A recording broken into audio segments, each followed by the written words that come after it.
Hello there, Whip here, and today I'm going to be showing you the mutant skeleton from the Mutant Creatures mod. Now you may be wondering why I'm not going to be showing you the rest of the mutant creatures in the Mutant Creatures mod, and that's because it's been overdone pretty much. I mean, loads of other mod reviewers have showed off the mutant zombie and the mutant creeper and stuff like that, and also the loads of mob battles between the mobs as well. But I thought I'd show you the mutant skeleton on its own because it actually hasn't been done too much. And it's only just been released in the 1.6 version of the mod. It's got some really cool and funky attacks, which I'm going to show you. But the first thing I'm going to show you actually is how you can actually spawn this thing. And to spawn it, you're going to need something called Chemical X here.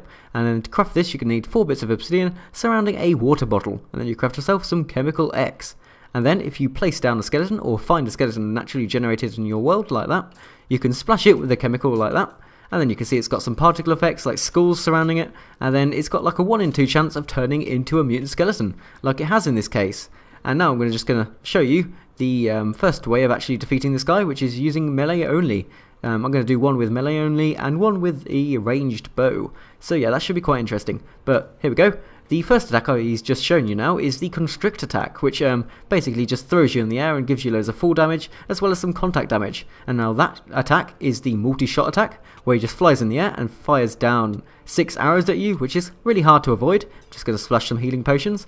And now you can see he's using his ranged attack, and with the ranged attack it deals random potion effects. So at the moment it's giving me slowness, sometimes it gives me poison, and you can see there it's giving me hunger as well. So they're quite deadly effects if you're not prepared for them.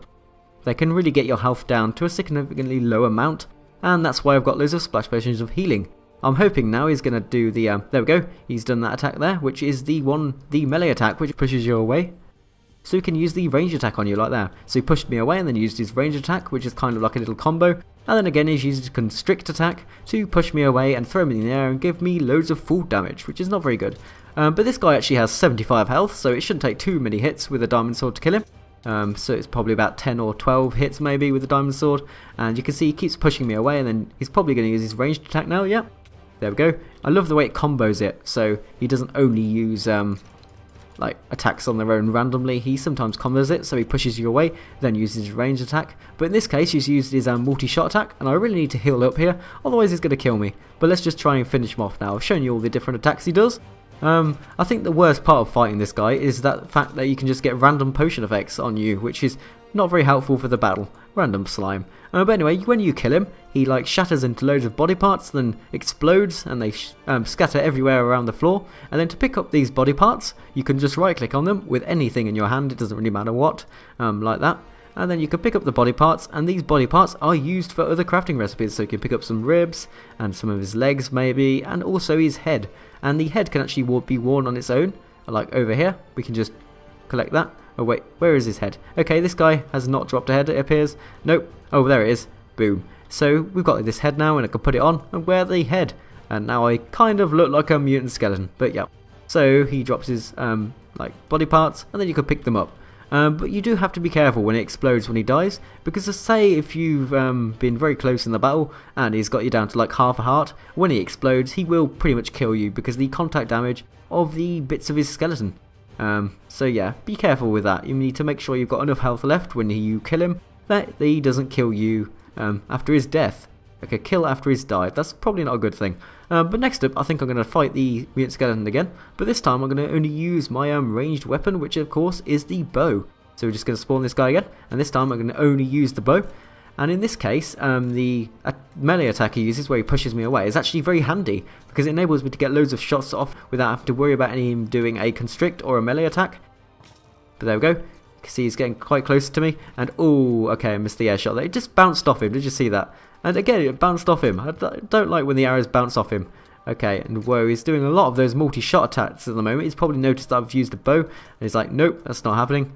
Right, he's doing it again. It's the only attack he seems to be doing. You gonna do anything else? Nope, he's using the ranged attack when I was really close to him. He doesn't seem to know what he wants to be using at the moment, but there we go. Just shoot him in the air. Oh yeah, like a boss. And it seems like the bow is probably the best way of killing him, because it enables you to shoot him even without going close to him. So you kind of eliminate his 2 most deadly attacks, which of course are the Constrict and the, I forgot the name of it now. It's the melee attack, of course, the one where he pushes you away.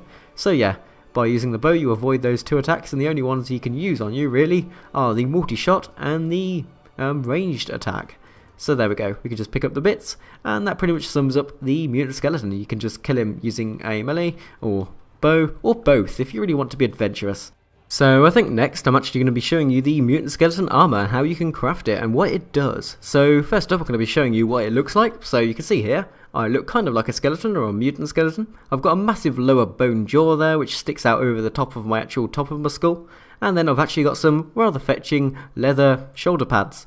And for some reason I've got some gloves that appear to be made out of bones, and also like an exoskeleton where you can see my ribs over the top of my body. And that's pretty much what it looks like. And the cool thing about this armor is that it actually gives you potion effects. So the mutant skeleton boots actually gives you a jump boost effect. And if I take those off, you can see that disappears. And the mutant skeleton leggings actually give you a speed 2 effect. And these two appear to do absolutely nothing, although they probably do something.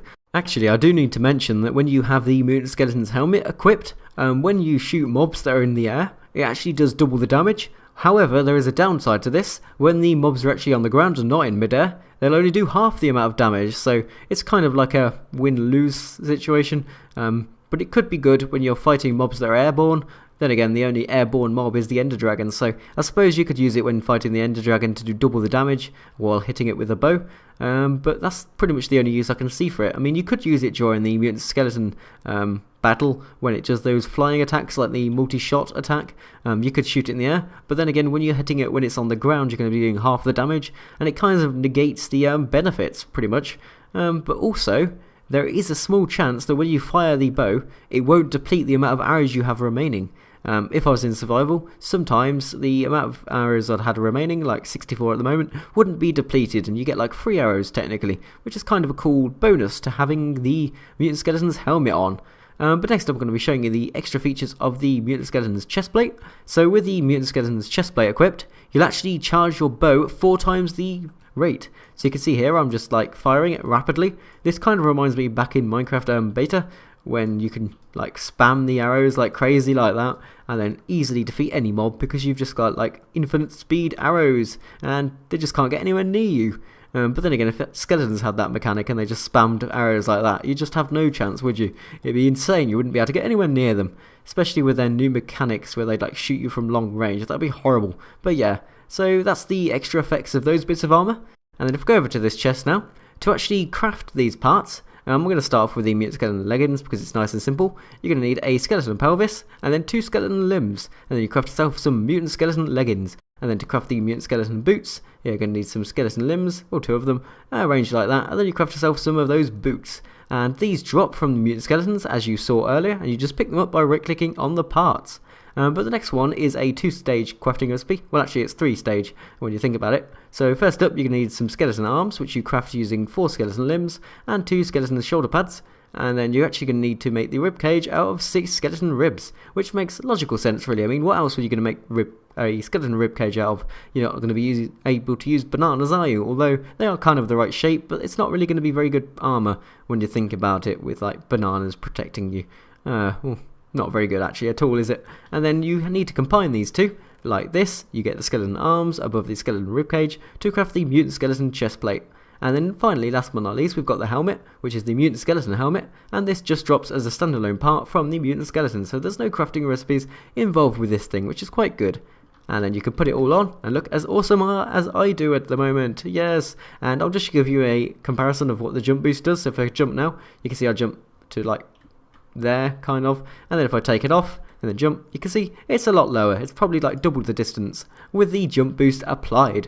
So that's pretty much everything in this mod. I've shown you how you can actually fight the mutant skeleton and spawn it and stuff like that, and all the different attacks it has, and also how to craft the awesome armor if you want to as well be a mutant skeleton, which is kind of awesome. So yeah, that pretty much sums it up, and I'll see you next mod video.